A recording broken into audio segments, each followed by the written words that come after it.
مقامات ناحیه رشت میگویند فرهاد خدایارов یک عضو حزب سوسیال دموکرات تاجیکستان برای تحقیر رهبریت ناحیه و حبس مأموری به مهلت 15 شبانه روز محکوم شده است. حکم حبس 15 شبانه روزی رهبری نمایندگی حزب سوسیال دموکرات تاجیکستان در منطقه رشت 3 ساعت قبل از فرارسید سال نو میلادی یعنی شب 31 دکبر صادر شده است. قناعت لایقزاده رئیس ناحیه رشت روز 2 فوریه با تصدیق این خبر رادیو آزادی گفت که فرهاد خدایارov طبق حکم دادگاه و در چارچوب مقررات قانونگذاری جزا گرفته است. در حکم دادگاه ناحیه رشت از روز 31 دکبر گفته می شود که فرهاد خدایارov روز 3 دکبر در داخل بینای حکومت ناحیه در پی بحث با حقوقشناس حکومت، رئیس ناحیه، رئیس سود، پروکرور، میلیسا و امنیت را دشنام قبیح داده آسودگی کارمندان مقامات حاکمیت دولتی ناحیه رشت را خللدار ساخته است. دادگاه خدایارov را برای نقض ماده 460 کادکس حقوق ویرانکنی مأموری گناهکار اعلام کرده است، ولی در دادگاه خود خدایارov این گناه را اعتراف نکرده است. در حالی که مقامات از ارائه جزئیات ماجرا خودداری میکنند، رهبریت حزب سیاسی در دوشنبه باور دارد که مرافعه و حکم دادگاه عادلانه نبود. رهبری حزب رحمت الله ظاهرov در صحبت با رادیو آزادی روز 2 انور گفت مسئله در آن میباشد که همین خود رئیس ناحیه خودش بابای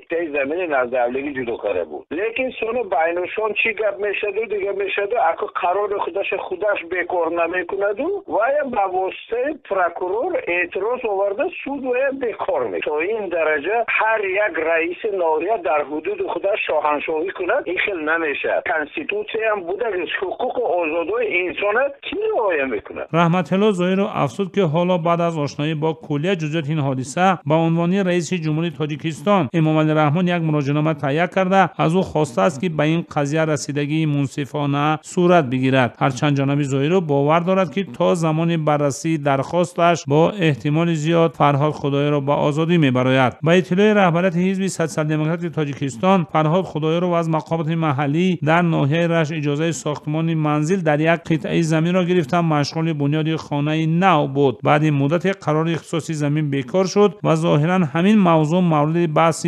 خدایارov و مقامات محلی شد. موجی ظریفова و مادر فرهاد خدایارov روز 2 انور در صحبت با رادیو آزادی گفت ما قرار ترا بیکار میکنیم. گفته برای چی؟ گفته که وای زمین آبی ای. گفته زمین آبی کی بود؟ من به قرار داد من تو خونه کردم. آره با من چیکار کنم؟ گفته زمین گفت سویسته اگه مقصد کی اگه پول میخواسته در که فقط دنبال 60 سال نه که میگه که انا مادر بیا که مرافعه میام که در سود همه منیسا همه کارگرم اونجا بودم بچه با تهمت قتی 15 سوتکا.